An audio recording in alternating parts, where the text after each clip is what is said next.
coming up.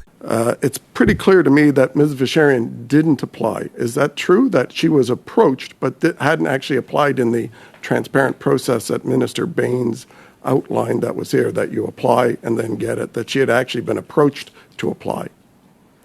Yeah, now, you mentioned that there was a letter of advice sent to the minister with recommended qualified candidates. Was Ms. Visharian's name on that list? The issue of privacy does not apply. I'm not asking for names.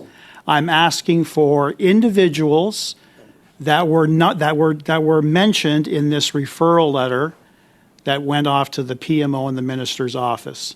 That is not a privacy issue.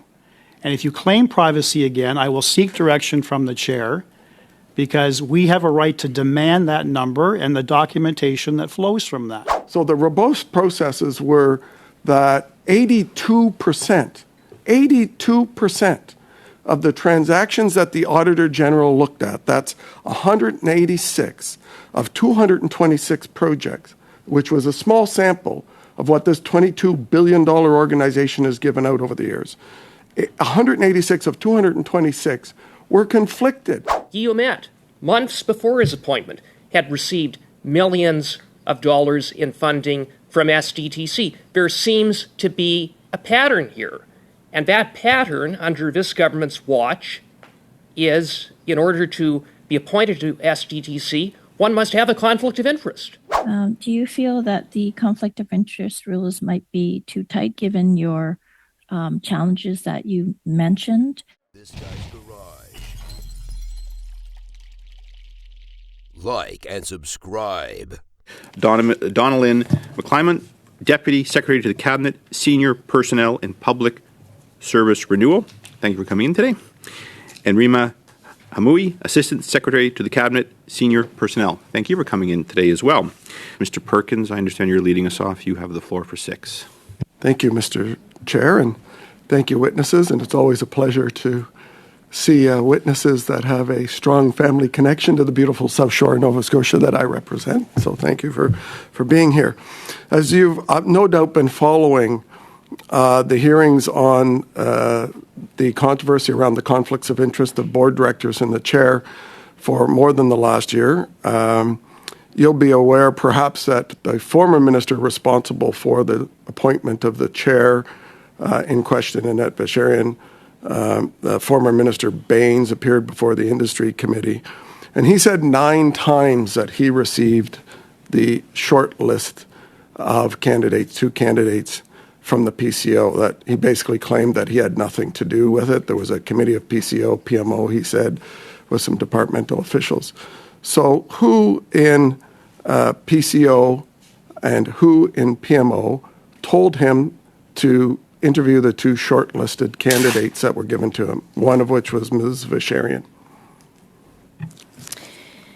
Mr. Chair, as the honourable member has advised, the role of PCO is to, as I mentioned in my opening remarks, is to provide recommendations to the responsible minister. In this case, as the honourable member has mentioned, it would have been Minister Baines at the time. He would have been provided by PCO after a full assessment process, as I described in our opening remarks, with suitable candidates that would have been eligible for the position. I will admit that once we hand that over to our colleagues in the Prime Minister's office, or to the Minister, I should say, that we don't have line of sight into what kind of conversations happen or what kind of further engagement ministers may or may not have. So when candidates. you hand it off to the Prime Minister's office, that would be the appointment secretariat in the Prime Minister's office? So yes, I apologize, Mr. Chair. I made a little faux pas. We would have provided a letter of advice, a formal letter of advice to the minister. It would have contained names of qualified candidates, and at that point, it would be up to the minister, working with his office, to determine the choice of candidate that he would recommend for cabinet. Right, but that wasn't my question. My question was who in PMO was involved in that process with regard to Ms. Visharian's appointment of the 2 candidates? So, Mr. Chair, the Prime Minister's office obviously works closely with us. They are members of the selection process, and I couldn't speak to what kind of engagement they would have with the Minister's office or the Minister. It would be fair to say whoever heads the PMO appointment secretariat would have been involved. Who was that?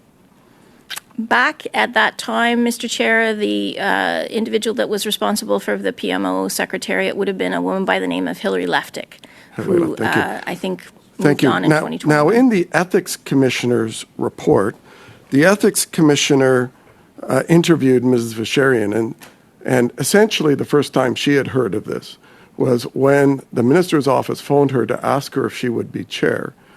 And my knowledge, based on the testimony of the former president, Ms. Lawrence, that she was told that the chair at the time, Jim Bilsilli, had to be out, and they were replacing him with someone else, and they gave him about 7 days' notice that he was out. It's pretty clear to me that Ms. Vacherian didn't apply. Is that true, that she was approached but hadn't actually applied in the transparent process that Minister Baines outline that was here, that you apply and then get it, that she had actually been approached to apply? Mr. Chair, I would say that I will be a bit cautious in terms of the level of detail I'm able to give on individuals to protect their personal information. Much of what is known about Ms. Vacherian's application and her tenure is in the Ethics Commissioner's report, so we can rely on that to some extent. So, okay, you can't say that. I do have limited time, so I apologize for interrupting. But Ms. Lawrence was told that by the powers that be that informed her that they were choosing Ms. Vacherian after she objected to her conflict of interest and put that through the system through ADM Noseworthy, that they would manage conflicts. Ms. Vacherian had companies that she had a conflict with had already received about $12 million from the Green Slush Fund before she was appointed. And then while on the board, her stated conflict of interest companies received almost $36 million while chair of the board. So I'm curious who in PCO or PMO told ADM Noseworthy or the Deputy Minister of the Day or Minister Baines that it was okay to have the first chair in the history of SDTC appointed with conflicts. No other chair had had conflicts. Mr. Chair, to respond to the honourable member's question, I would say, as the Ethics Commissioner noted in his report, that at the time of her application, Ms. Vacherian was advised by the Privy Council office, given the nature of the conflicts, to speak directly with the Commissioner, and that's very clearly laid out in the Commissioner's report. And it was the Commissioner who felt that there were ways to mitigate the conflicts that she had, and it was on that basis that advice would have been provided at the time, that she would have been in good standing from a legislative perspective to hold the role. So it is the policy then of this Prime Minister's office that appointing people with known conflict of interest, whose companies have an interest, financial interest in the company that they're being appointed to, the Crown agency with taxpayers' money, that conflict is okay by this Prime Minister's office to be basically breaking what appears to be not only the word and intent of the Conflict of Interest Act and the SDTC Act, which say that not only the real conflict, but the appearance of conflict cannot happen, that you cannot personally benefit from being on these boards. But when... Thank you, Mr. Perkins. I will allow an answer. Your time is up. Go ahead, please, Ms. McClymonds. Mr. Chair, I would say that the basic premise, I would argue, of the Conflict of Interest Act that Parliament would have passed, I think back in the 90s, is to ensure that members of Parliament, that people across the country who want to serve the country have ways to do so that can mitigate potential conflicts. And I think, for all intents and purposes, from our perspective, at the appointment's time, and the Conflict of Interest Commissioner has underscored this, there were ways to do that here. I think part of the question was that process totally respected? Thank you very much. Ms. Yip, you have the floor. As you might know, Mr. Andrew Hayes appeared before this committee in November last year in the capacity as the Deputy Auditor General. He spoke briefly about first referring to the complaints from the whistleblowers to the Privy Council before. And I believe your office referred it to ISED. What did you or your office make of the whistleblowers' complaints when they were first referred? Mr. Chair, the timeline that the honourable member describes is quite accurate. In early February of 2023, we would have received a call from the Auditor General's office that they had individuals citing concerns with SDTC. We offered to hear out their concerns.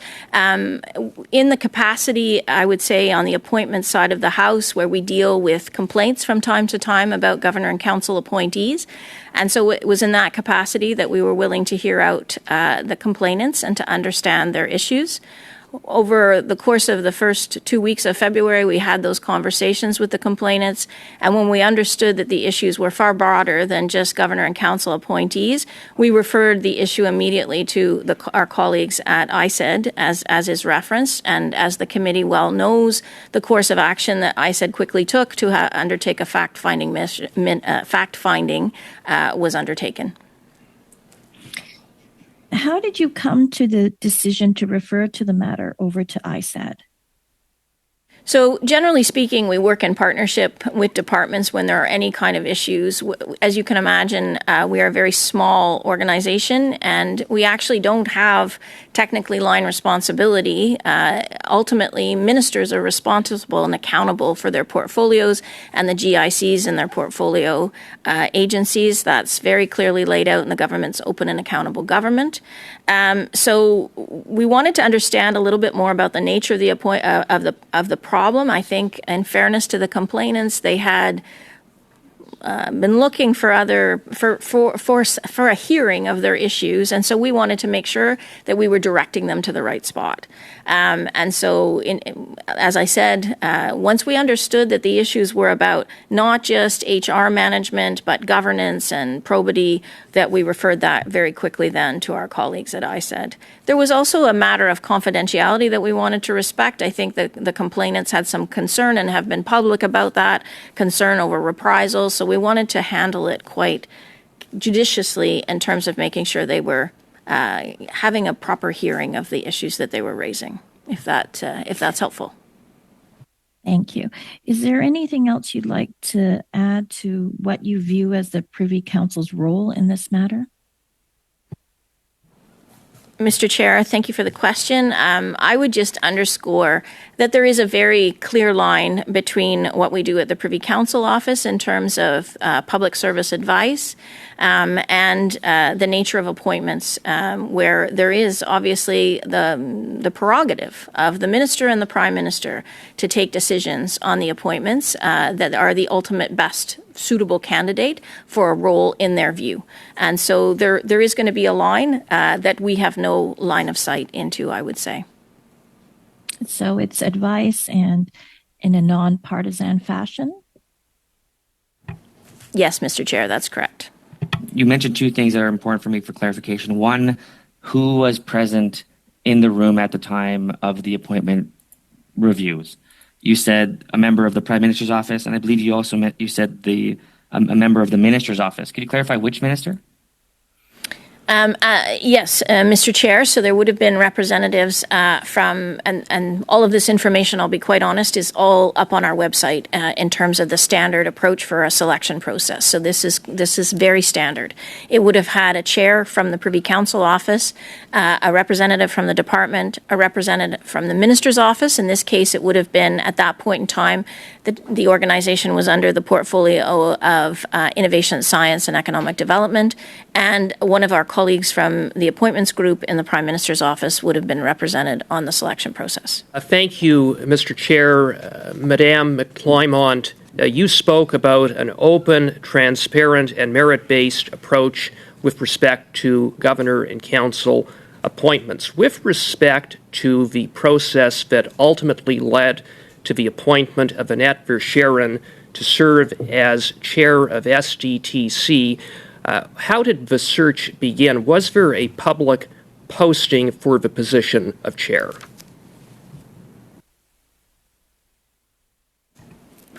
Mr. Chair, as I mentioned, the chair process was launched in 2018, and absolutely that's part of our standard process that we post a notice of opportunity on our website for any Canadian to apply. So that would have been on our portal. There is also an outreach strategy that the department undertakes with colleagues to make sure that we are attracting candidates eligible So with for the role. respect to that outreach strategy, was a firm hired to identify prospective candidates? Not to my knowledge in this case, we have no record of a firm having been hired, Mr. Chair. When did Nat Fair-Sharon make a submission with respect to her application? So, Mr. Chair, as I mentioned from the outset, there will be limitations in terms of personal information that I'm not able to divulge, but I would refer back to the Ethics Commissioner report that does detail in some length her, Ms. Verschuren's application process, if you will. So she did mention, I believe, in the report that she had applied. Well, through our portal. we know that the minister's office approached Ms. Fair-Sharon in April. Did she apply before that or after that? Was she recommended as part of the outreach initiative, or was it the minister's office? Because it appears that it was the minister's office that specifically went to Ms. Fair-Sharon. Mr. Chair, I have no knowledge. I would have to Thank you for that. How many candidates were considered? Mr. Chair, as I mentioned, there will be limitations in terms of personal information. In terms I'm not of asking for personal information. I'm just asking for an approximate number. It was under 10, I would say. I would be able to say it's under 10, Mr. Chair. It's under 10. Now, you mentioned that there was a letter of advice sent to the minister with recommended qualified candidates. Was Ms. Fair-Sharon's name on that list? Mr. Chair, given its personal information, and we have provided documents to the as part of the House motion in terms of the letter, I wouldn't be able to say. Madam if her name was McClimate, on I the would letter. submit it's a highly pertinent question because there are serious issues surrounding Ms. Fair-Sharon having conflicts of interest, including having received $12 million in funding from SDTC. A letter was sent from PCO with a list of recommended candidates. Someone has to be held accountable. Ultimately, it was the minister who must be held accountable, but I think Canadians deserve to know if the PCO signed off on Ms. Fair-Sharon's name as a recommended candidate, notwithstanding the very serious conflicts of interest at play. Mr. Chair, perhaps one way I could come at the question is to note that the Ethics Commissioner notes in his report that she was part of the process and that PCO had told her prior to being considered for appointment that she needed to discuss her potential conflicts with the commissioner. So I think one can take from that and draw a conclusion. I'm not comfortable to go further in terms of protecting personal information of names in the letter. Maybe I'll ask you this. Is it possible that someone not on the list of qualified or recommended qualified candidates could ultimately be appointed by the minister? Could that happen? Mr. Chair, I would note that in my time in this role, I have never seen us make an appointment that does not go off an advice letter. Now, with respect to that letter of advice, is that letter signed off by the Prime Minister's office? Mr. Chair, as we have detailed on our website, the selection committee is chaired by the Privy Council office, and so it would have been one of my colleagues in my group who would have signed off on the letter of advice to the minister. There would have been PMO involvement? Yes or no? Because you said PMO was part of the process, so would that have been signed off on? Mr. Chair, as I noted, yes, the Prime Minister's office would have been part of the selection process alongside ourselves, the Minister's office, and the department.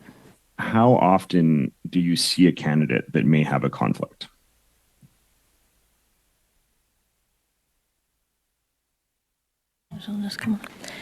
Mr. Chair, I would say I wouldn't want to give a number, but I would say it's not infrequent that we have people that want to serve on boards, crown corporations, agencies, tribunals, who have obviously some knowledge, and as the committee has mentioned, have the merit and have the education, skills, and experience to serve well in these roles.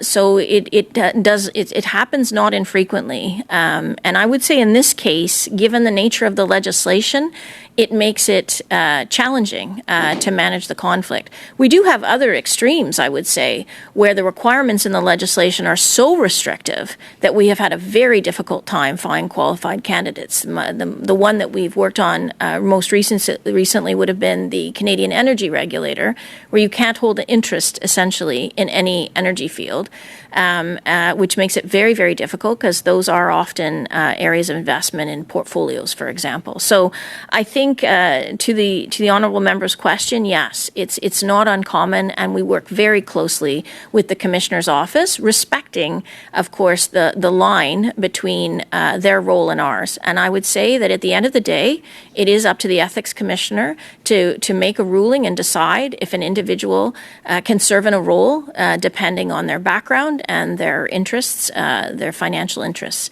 And we have, I think, quite a good partnership in terms of working with them on making those decisions. At the same time it was announced, the transition plan, the government also unblocked funds.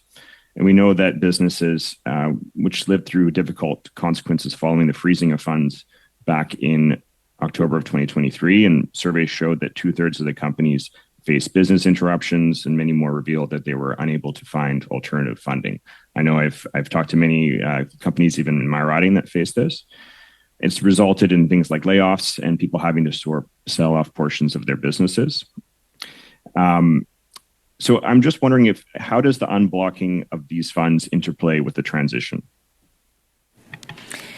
Mr. Chair, I wouldn't really be in much of a position to give a fair answer on that, being responsible for appointments. I know the committee has heard from my colleagues at ISED and the NRC and the minister as well, and I think every effort is being made to try to address the issues that the committee has raised in terms of ensuring careful oversight. And I know that the current chair, Paul Booth, was here, and he made a commitment to the committee to make sure that he would do that as quickly as possible, and would review the funding that is in the pipeline and funding that's been provided. So I think all efforts are being made across the system to try to craft that careful balance. But unfortunately, I wouldn't be able to comment further, Mr. Chair, as we are, like I said, responsible only for appointments. Thank you very much. Up next, Mr. Brock, you have the floor for 5 minutes, please.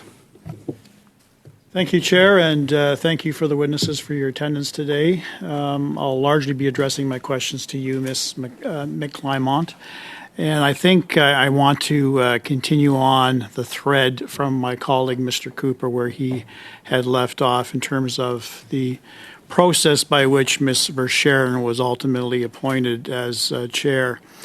I know you can say hindsight's always 20/20, that reflecting on her finding of guilt under the Conflict of Interest Act ×2, you can say, well, I guess we should have taken some lessons from that and perhaps reinforced the conflict of interest provisions within the hiring sphere. But I guess what troubles me, and I'm sure troubles Canadians, is that there were red flags all over the concept of even entertaining the thought of hiring Annette Verschaeren.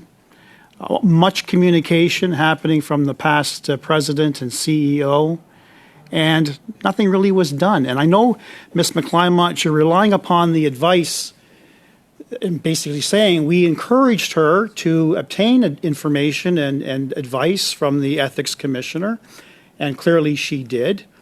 But the advice that she received from the Ethics Commissioner, she didn't follow. Not only she did not follow, but other directors did not follow.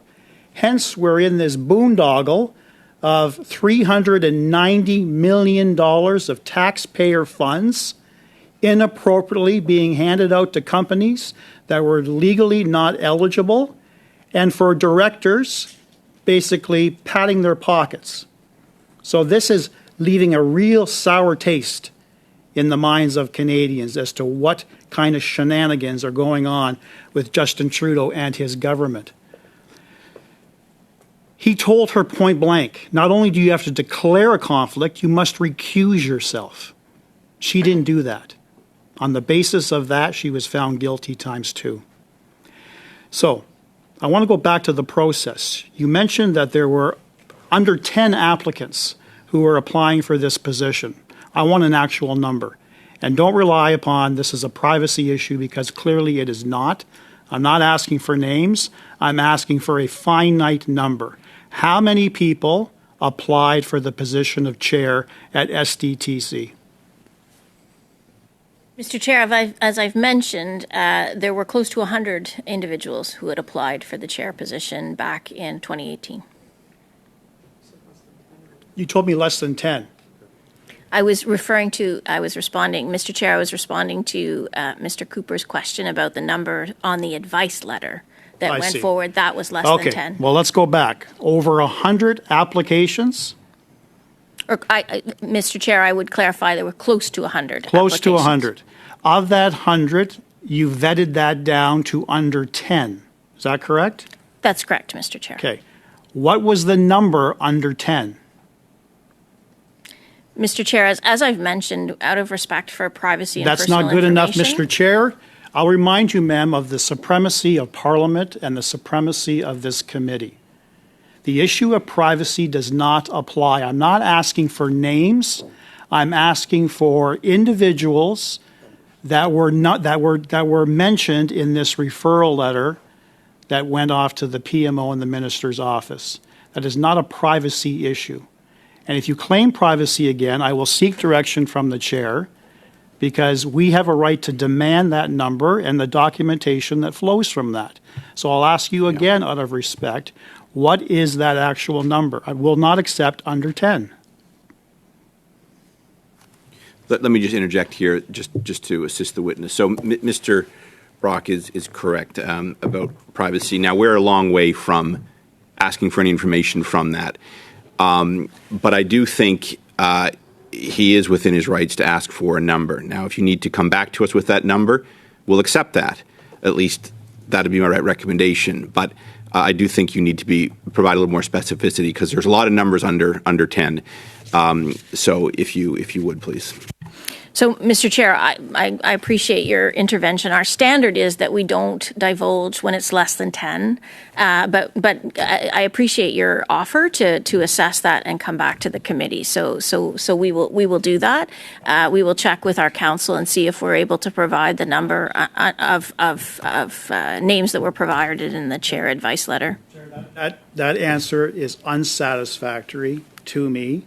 She's taking this request under advisement and obtaining legal information, legal counsel as to whether she can release that number. Again, I repeat that this is not a privacy issue that can trump the supremacy of Parliament and the supremacy of this committee. I will be asking this witness again to provide that information to this committee, an actual number of individuals that made it on the referral list. Yeah, I will function here at the direction of the committee now. It is my view that if you have that number, you should provide it to this committee. There is no, from this committee's point of view, there is no legal obligation for us to wait for a response. Out of courtesy, if you don't have that, that'd be one thing, but that's not the answer you gave. It is also unusual for PCO to appear before a parliamentary committee like this. These are unusual circumstances because of this board.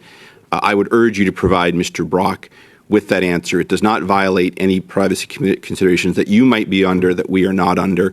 And again, doing so, I think, would be forthcoming to this committee, which I think you should be.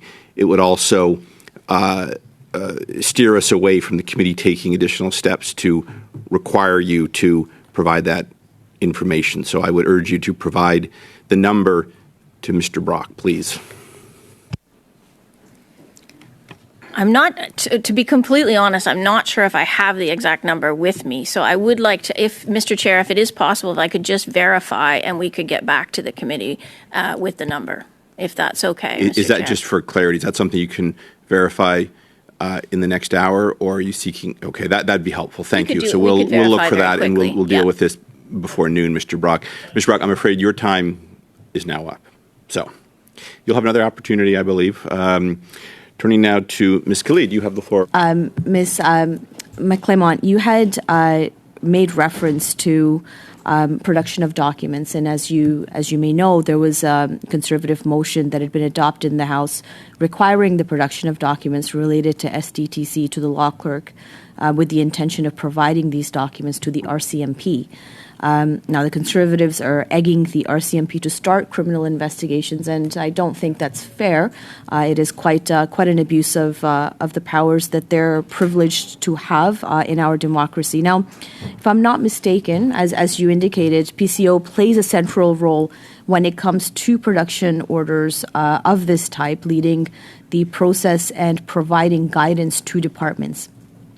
With regards to this production order, multiple offices implicated have raised some serious alarm bells.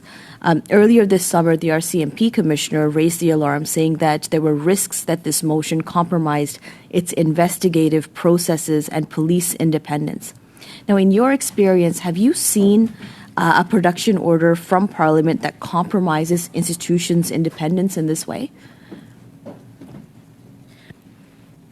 Mr. Chair, I would just preface that, again, I am a senior official from PCO. To be sure, we are focused on the appointment side of the House. I would say for our part, consistent with my previous comments, we do take very seriously our obligations under the Privacy Act, and we do redact information that is of a personal nature to protect appointees so that they do feel they can come forward and put their candidacy and be protected. And so that is absolutely what we did in this context for our part in senior personnel. Mr. Perkins, you have the floor for 5 minutes, and the clock has started. So that's not the first time I've heard that. Thank you. So I just want to be clear. Former Minister Baines testified before committee that he got a letter from PCO with two names. Former CEO Leah Lawrence testified before committee that she was told from the minister to vet the two names that PCO had given. Both had conflicts. One chose not to put their name forward when asked. The other one said, "Chair, no problem." And the other one was Annette Vacherian. So I'm a little unclear, since we've had lots of testimony, what the reluctance is to say two names are given, since we've had lots of testimony from the former minister, the chief of staff of the former minister, and the former president, that that's what was given to them. Mr. Chair, that's fair. Like I said, we will check on that, Mr. Chair, as you've offered to do, and we will come back and we will clarify on the names. I would say it's pretty standard process when we put the names forward that the minister may decide to meet with individuals, and it is unfortunate sometimes people do decide to back out if they feel that they are not going to be able to meet the ethical wall obligations. I appreciate that. I just want to help understand, besides what MP Brock said, I think it's really important to understand when Ms. Vacherian was appointed with her managed conflicts as a testimony, Leah Lawrence, the president, said there was a board member pre-2019. They had stepped back from the organization to recuse himself. But later, when Ms. Vacherian was appointed, it was about a year after she was appointed, the individual came back and said, well, given that direct conflicts are now allowed, I'm going to go back on the board in this organization that was funding a company that he was going for. Now, I asked her who that was, and she said Guillemette was another PCO recommendation, presumably. It was a GIC appointment. And Guillemette loved the conflict allowance so much that while he was on the board, $16.2 million of taxpayer money went to companies he had a conflict of interest in and an investment in. He even admitted that he voted for one of them in committee. He voted for $4 million to a company he owned. So it doesn't seem like the process works on trying to prevent people from abusing and taxpayer dollars in this way that the Prime Minister's office has set up in their clear and transparent way. So why is it that PCO doesn't seem to monitor conflicts of interest once they appoint these people to the board who declare they have a conflict? Mr. Chair, I would reiterate our role again in appointments. We launch the selection processes, we run the selection processes, we provide advice ultimately to the minister. When an appointment is made, as I think has been explained to some extent, and they become part, a governor and council becomes part of an entity, they then fall, as I would argue, under the responsibility of the organization and ultimately the minister.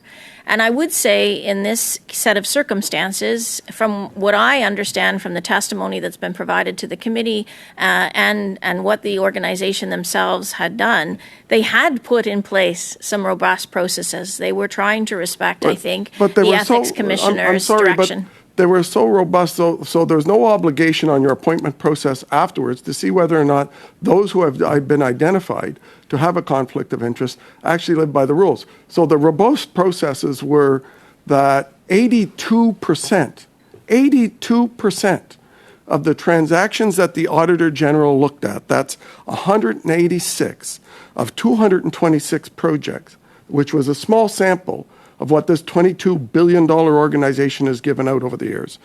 186 of 226 were conflicted. That's 82% of the GIC PCO recommended appointments were voting money for companies they had a conflict of interest with. And there's no obligation. The minister said he didn't have any obligation before that. He said, PCO told me to do this, which of course means PMO.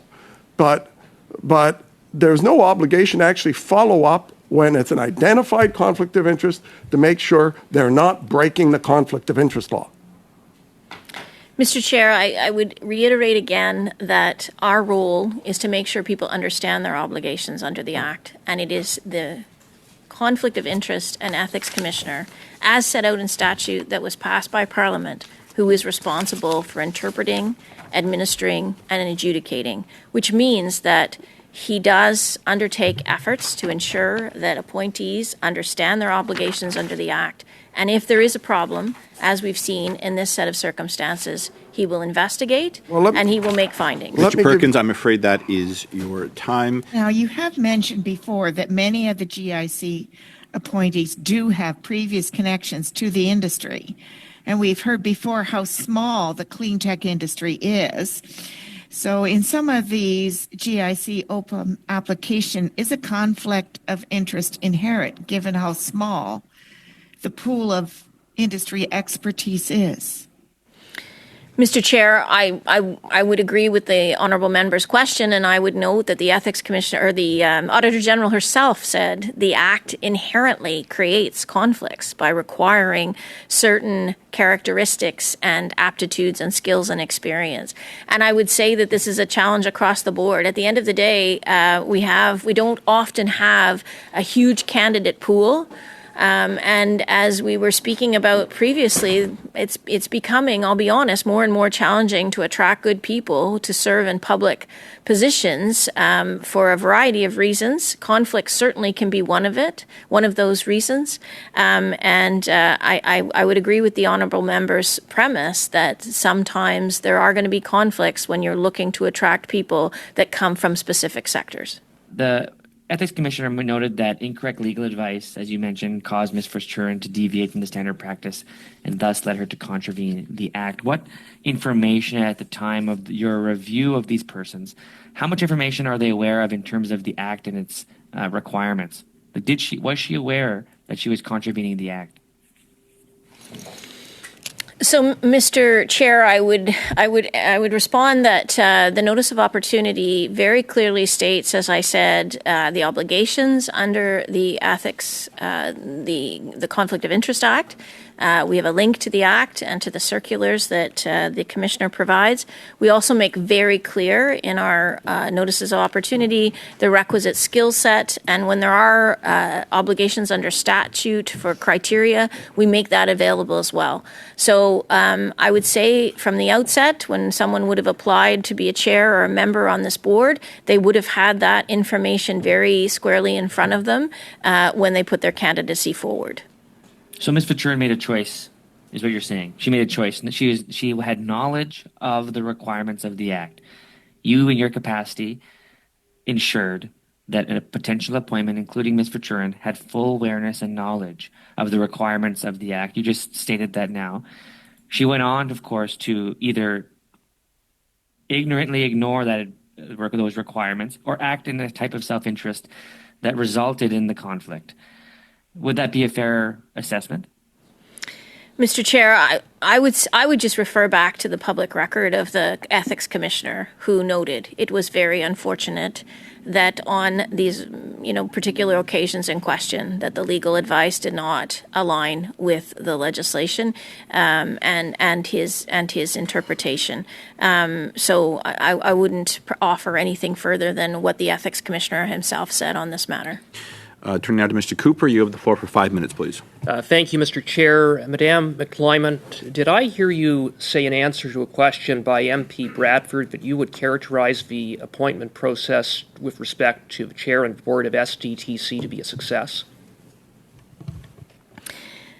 Mr. Chair, I would note that I think what I was mentioning was the fact that there was a consultation done in advance of the appointment to emphasize, as was pointed out in the Ethics Commissioner's report, and I guess what I would say on that is that to me is a best practice. That if somebody does have a conflict, that they go to a potential conflict, that they meet with the Ethics Commissioner in advance. Madam McClymont. It was conflict upon conflict upon conflict, because it wasn't just Ms. Verscheren who had a conflict. One, Stephen Kikucha, a Liberal insider, a Trudeau organizer, had received $20 million in funding from SDTC, and yet he was appointed to the board. Guillaumet, months before his appointment, had received millions of dollars in funding from SDTC. There seems to be a pattern here. And that pattern, under this government's watch, is in order to be appointed to SDTC, one must have a conflict of interest. How else are these people being appointed with the disastrous result of $330 million taxpayer dollars that improperly went out the door, funneled into the companies of these very same insiders who had conflicts of interest right out of the gate, and yet they got through the process. Hardly a success. I'm not quite sure what the question is, Mr. Chair. I think I would simply say if you aren't prepared to call that a failure, then I don't know what could be a failure, because it's a top to bottom failure, a systematic failure. But ultimately, it was the minister who made the decision. So going back to the letter of recommendation from PCO, once that letter with recommended candidates, in this case for the chair of SDTC, and you're going to come back with the number on that letter, it is up to the minister and the minister's team to then vet those recommended candidates. Is that correct? Mr. Chair, yes, that is correct. We provide advice to the minister, and it would be for the minister to assess the candidates based on our advice and make a recommendation to the governor and council, which would then be approved by cabinet. That's right. And so PCO is not involved. Once the letter is sent, it's the minister who vets, and then the minister ultimately makes a recommendation to the cabinet, and that individual is then appointed. Mr. Chair, yes, that is correct. The minister would make a recommendation. For further clarity, he would send in a ministerial recommendation, or she, to the governor and council. And once we do a security and background check clearance, then the individual in question would be brought forward for cabinet consideration. Okay, well, thank you very much for that, because you have now put on the record something Minister Baines repeatedly refused to acknowledge when he appeared before the industry committee back in June, and that is that the buck stopped with him. The ultimate decision lied with him to appoint Annette Verschuren. It wasn't some process and with the PCO being responsible. It was the minister, correct? Mr. Chair, just to clarify, I would say that we would have provided advice to the minister, and the minister, based on the advice provided by the Privy Council office following a selection process, would have made a recommendation to the Governor and Council. Would PCO undertake due diligence reviews of each of the candidates with the view of identifying conflicts of interest? Mr. Chair, as I mentioned, as part of the selection process, we absolutely have, in the notice of opportunity, right up through all phases of the appointment process, selection process and appointment process. We do ask individuals at many opportunities if they have any conflicts, and if things are identified to us, we recommend they speak to the commissioner. We know the end result for you, Mr. Chair. The minister just ignored issues of conflicts of interest, because how else would Ms. Verschuren be appointed? How else would Stephen Kukucha be appointed? How else would Mr. Ouimet be appointed? The minister simply didn't care. It came down to handing out appointments to Liberal insiders. Conflicts be damned. Thank you, Mr. Chair. Thank you. The floor is yours if you have a response, but I did not hear a question there, but I will allow a response, Ms. McClement. I appreciate that. I would say that, as I've said several times now, I think that inherent in having a piece of legislation that provides for both MPs and governor and council appointees to declare conflict of interests, it is understood that there will be cases where that will happen, and the issue is the importance of having a robust system in place to manage those conflicts. Thank you. Mr. Cooper, that is your time, I'm afraid. Turning now to Ms. Yip, you have the floor.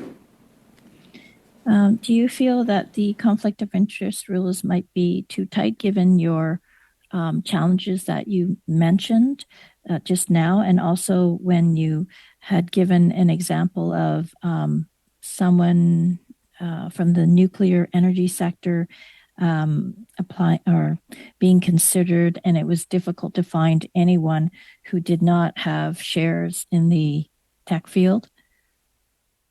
Mr. Chair, I think I would say that I think that we have a robust system in place. It's very strong legislation, and you yourselves, as member of Parliament, who have to adhere to the legislation as well. I think it's quite strong, and I think it's quite important in a democratic society that we have strong legislative tools to protect against conflict. But I would admit it is a challenge. Sometimes it's really tough to find people who are willing to serve, who have the requisite skill set and knowledge that align with the legislation in question. Thank you very much. We're now going to begin our fourth and final round, which will take us to approximately noon. Mr. Brock, you have the floor for 5 minutes, please. The number of witnesses we've heard with respect to this study and yourselves today, the general theme I'm hearing is you're all talking about a fair, transparent, a robust appointment process in the hiring of the disgraced former chair of the SDTC, Annette Verschuren. Clearly, it's a failure, and it's seen by Canadians as a failure. In fact, it shattered the trust that Canadians have in our public institutions.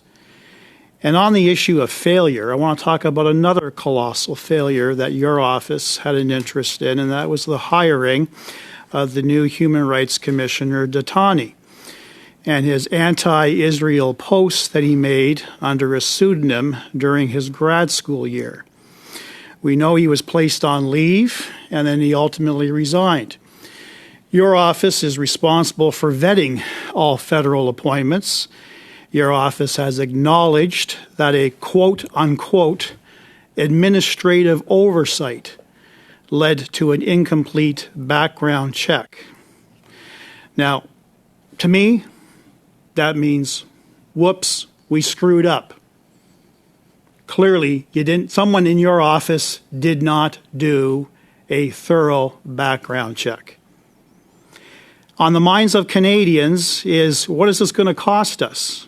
When reporters asked the Attorney General, the Minister of Justice, Virani, his spokesperson, replied, no comment, when asked whether or not Detani was paid during his leave or received a compensation package after resigning. So if the Attorney General and the Minister of Justice doesn't want to respond, I'm going to ask you, was Detani paid during his leave? And if so, how much? Mr. Chair, I would just mention that we were here today to talk about SDTC, so I wasn't super well prepared to address this question, but Chair, if you're willing to allow it, I will do my best to respond. Absolutely, yes, please do.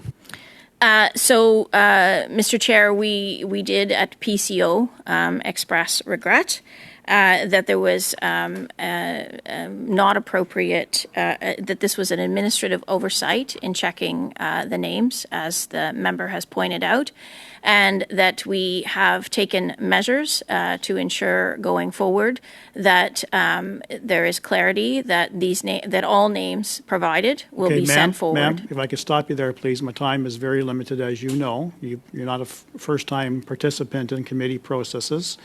The question was very simple. Was he paid during his leave, and how much? Mr. Chair, I would reiterate that in terms of personal information, I'm not in a position to divulge personal information about compensation provided to any governor and council appointee. Chair, I'm going to be asking for your intervention again.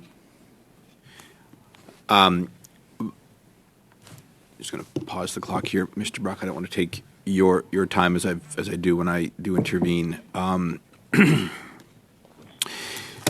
So, again, I'd ask you to be as forthcoming as you can. This committee is seized with this, and I would expect that there could be. I'll hear in a second, Ms. Khalid. I'd ask that you be as forthcoming as you can with the minister, with the members' question. Should you refuse to do so, the committee could well delve into this further and request, which is a polite way of saying, call for that information to come forward one way or the other. I believe Ms. Khalid has a point of order. I'm trying to strike a balance here, Ms. Khalid. I'm not the witness. The witness knows why the witnesses know why they're here today to provide answers. It's not up to me to call for that answer, but I am urging them to do so. But I will hear you, please.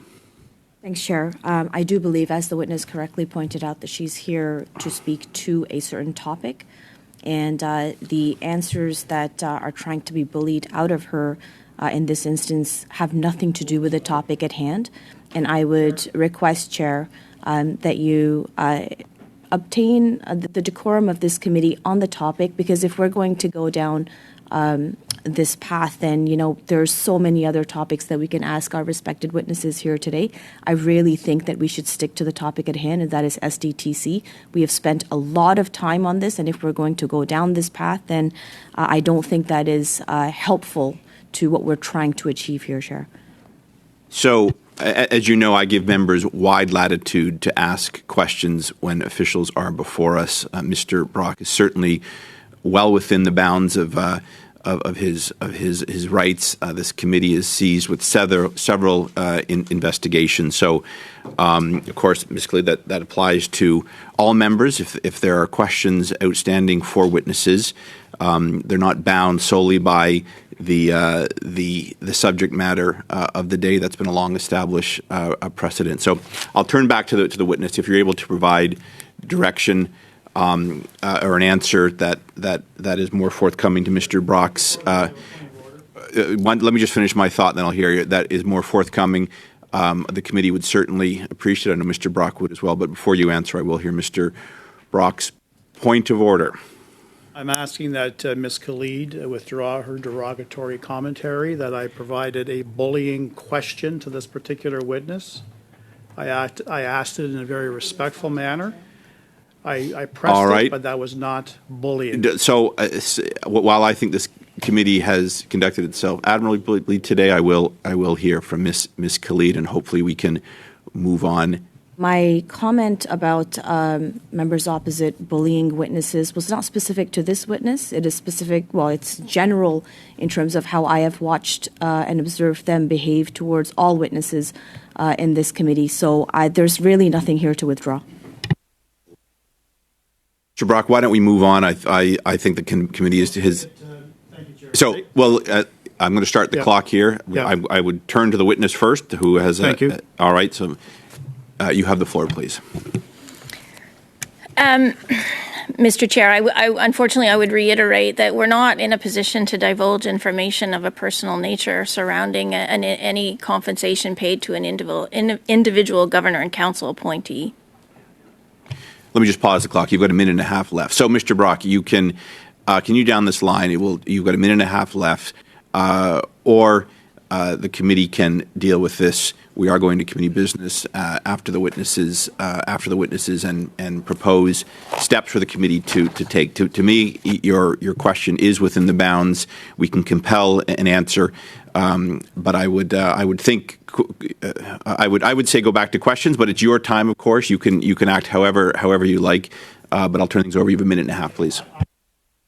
Canadians want answers as to why the government saw fit to hire an anti-Semite, not doing any appropriate background checks. Canadians want to know how much taxpayer money went to this Mr. Datani while he was on leave. He resigned in disgrace. Most people, when they resign, do not receive a severance package or a compensation package. I understand in this case, the Government of Canada saw fit to offer him a compensation package. Canadians want to know how much, and I'll be asking the Privy Council office to provide details of how much the compensation was and how much he received while on leave. You have 40 seconds. Will the witness provide me with that information? Mr. Chair, I would just continue to reiterate that I would not be in a position to provide personal information. I would say to the question on leave that that was what was in the public domain, that the individual in question was on leave. That would have been approved by the organization itself. And that is really the utmost that I could offer, Mr. Chair. Briefly, Mr. Brock, keyword brief, please. Yeah, and I will iterate the supremacy of Parliament and the supremacy of this committee, which trumps and outweighs any privacy concerns that you are articulating, and we will be pushing for those figures. Point of order, Chair. Thank you, Mr. Brock. Yes, Ms. Khalid, I'd like you to cite the point, because I absolutely will. This is with respect to your obligations as a chair. The Green Book cites the obligation of a witness to answer all questions put by the committee must be balanced against the role that public servants play in providing confidential advice to their ministers. The role of the public servant has traditionally been viewed in relation to the implementation and administration of government policy rather than determination of what that policy should be. So I think, Chair, that this, as I have said before, this line of questioning is absolutely against what the convention is within committee practice. Thank you, Ms. Khalid. I have another point of order from Mr. Perkins. You have the floor, sir. Oh, sorry, Mr. Chair. It's on the same point of order. No, I realize that, yes. Okay. Yeah, I figured that, yeah. Members will know that the law clerk of the House of Commons recently wrote to the Speaker with regard to the production of documents order of the House, with regard to the House's demand that the law clerk be provided with all documents with regard to SDTC, and for that law clerk to then transfer that to the RCMP.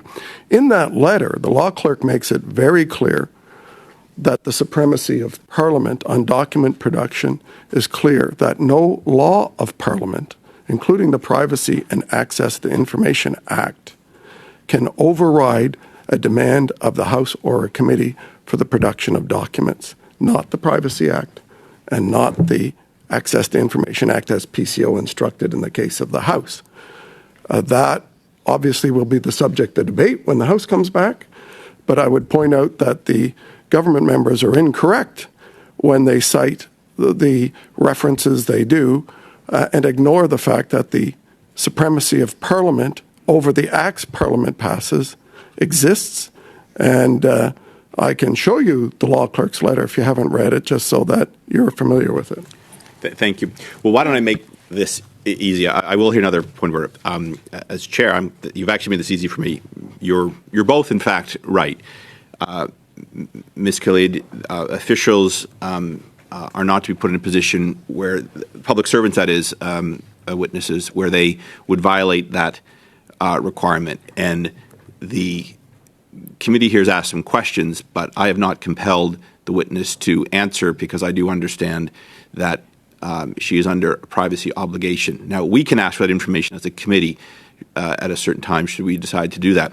Mr. Perkins, you are also correct that this committee in Parliament does have broad powers to call for documents should it choose to do so. So, point of order, Chair? Yes, Miss. I'd just like to point out that it is under Chapter 20 under committee proceedings.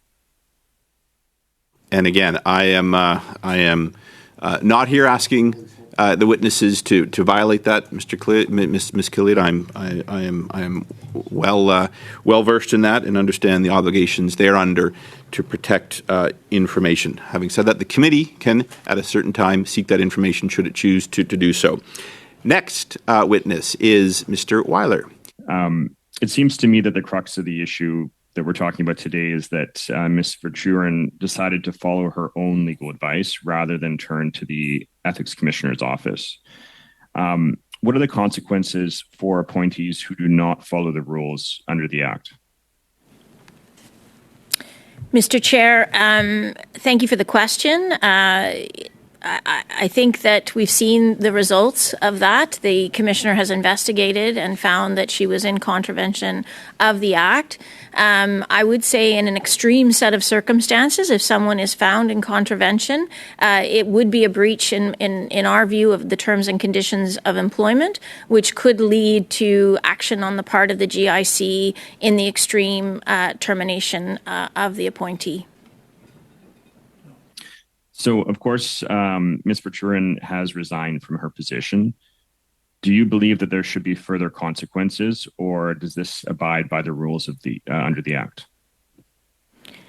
Mr. Chair, to the honourable member's question, she has resigned from the position, which I think is the ultimate separation from the Governor and Council, which I think is kind of the extent of the action I think that would be taken on her part.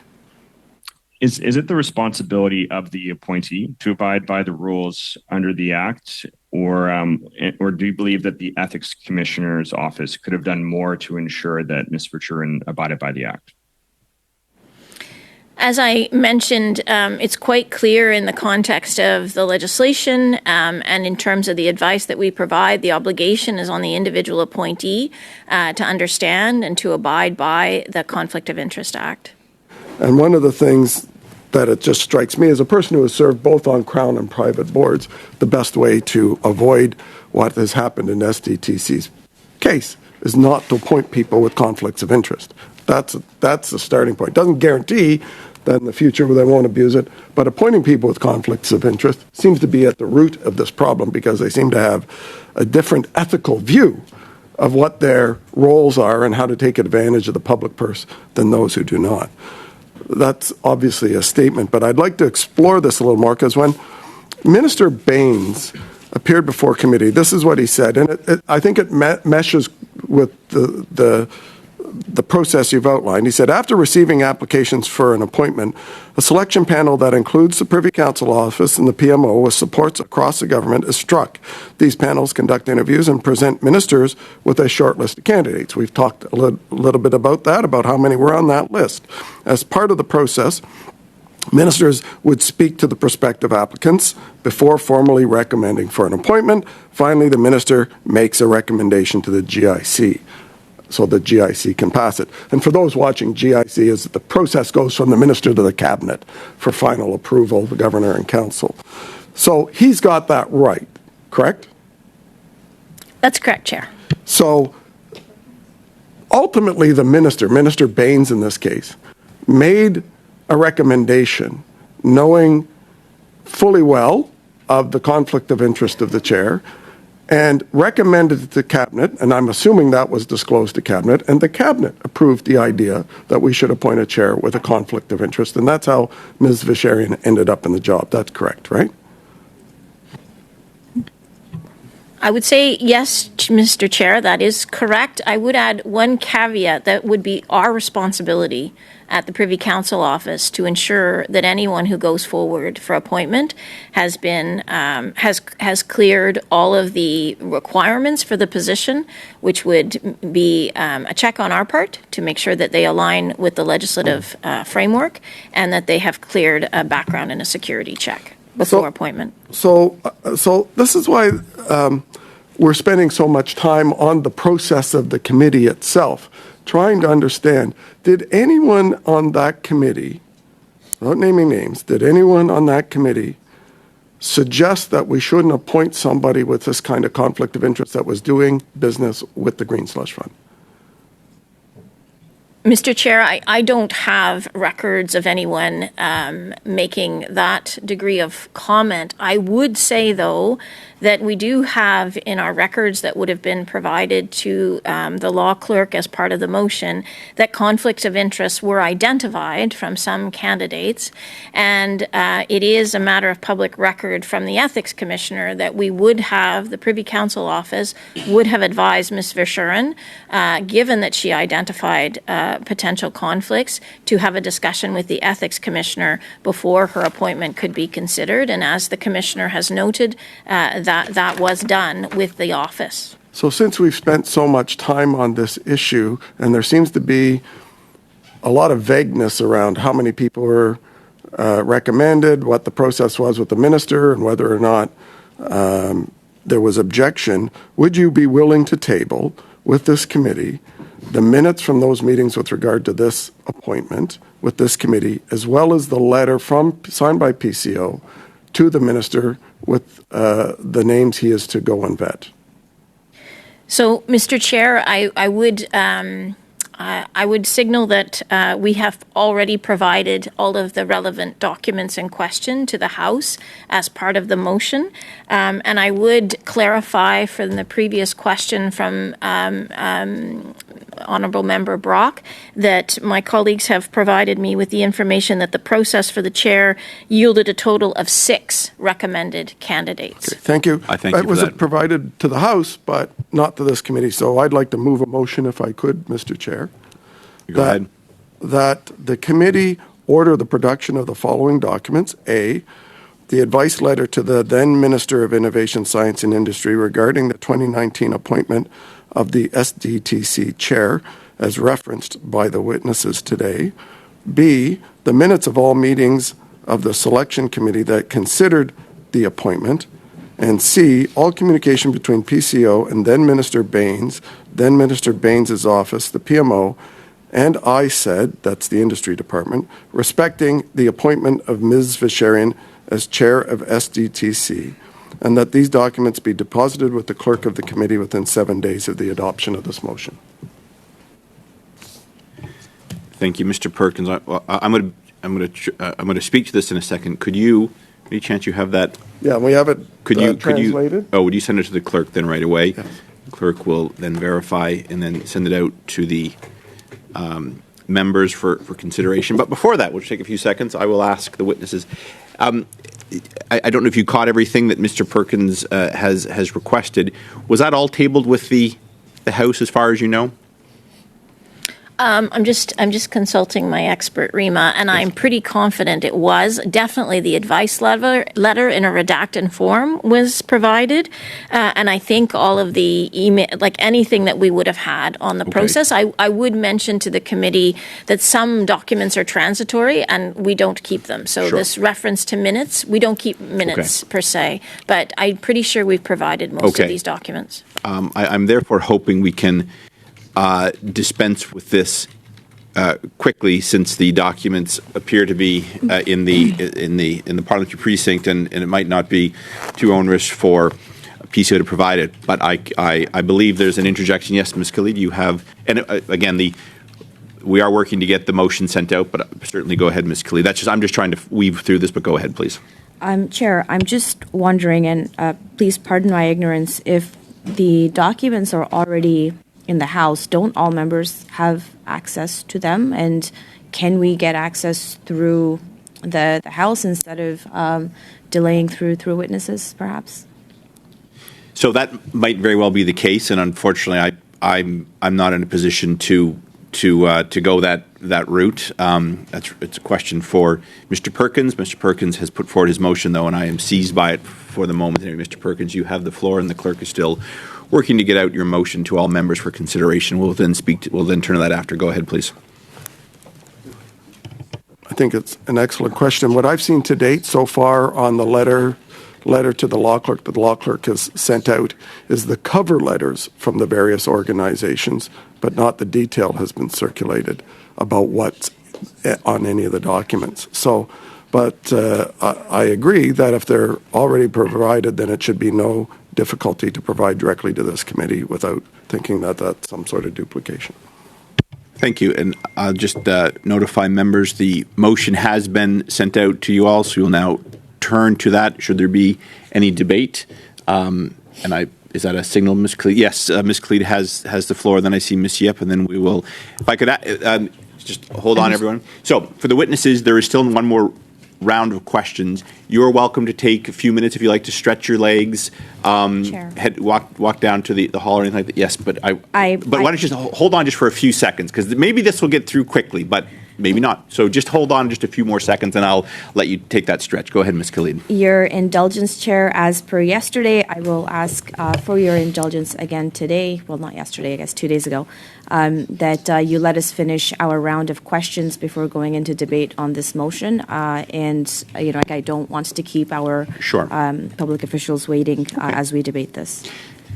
Could I have a gentleman's agreement that you will not be calling to suspend the meeting during your 5 minutes? I ain't suspended unless you need to go to the bathroom. No. What I meant, sorry, adjourn the meeting. Oh no, absolutely okay, not. very good. So we have an agreement. Then I'm just going to seek.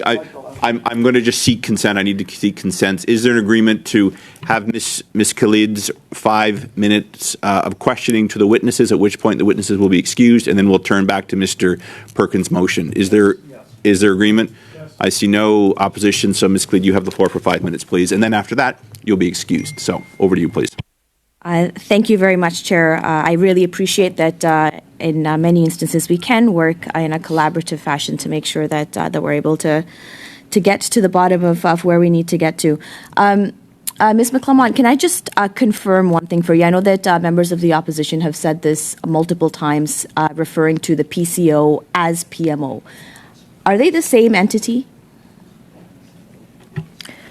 Mr. Chair, to clarify, as I mentioned, the Privy Council office is the bureaucratic arm that supports the Prime Minister as his department, and the Prime Minister's office is his direct political ministerial staff that support him directly. So no, we are separate and distinct. It is not a dissimilar kind of construct to a minister's office in supporting a department, if that helps.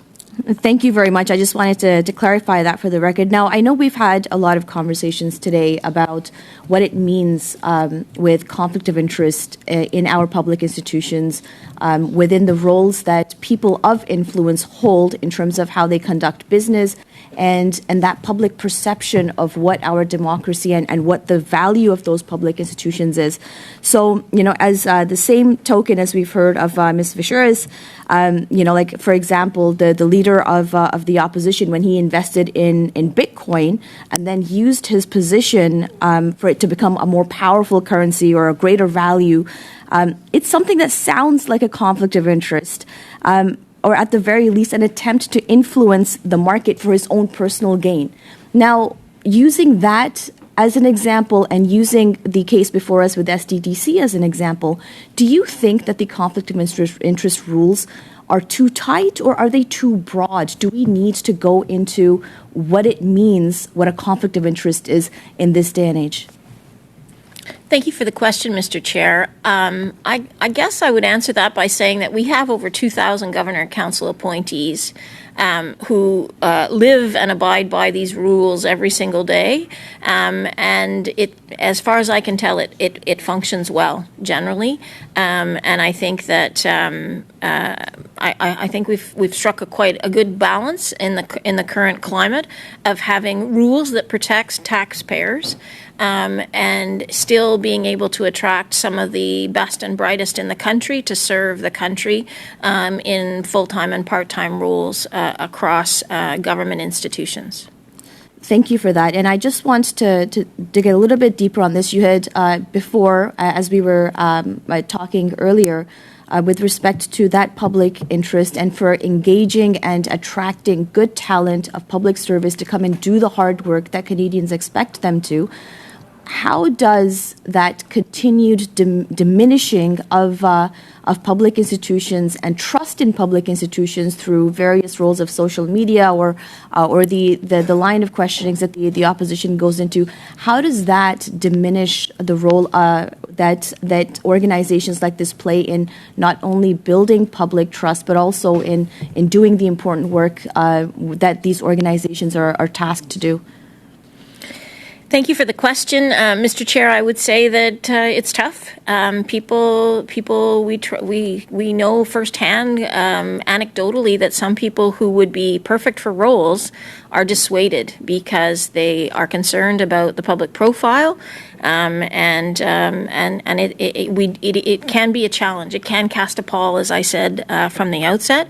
That said, though, I think that we also have tens of thousands of people who've applied through our portal who want to serve, who do a good job of serving. And I think, like I said, if it's one thing that could happen today from this conversation, that we get more people applying, I would feel that that's a success.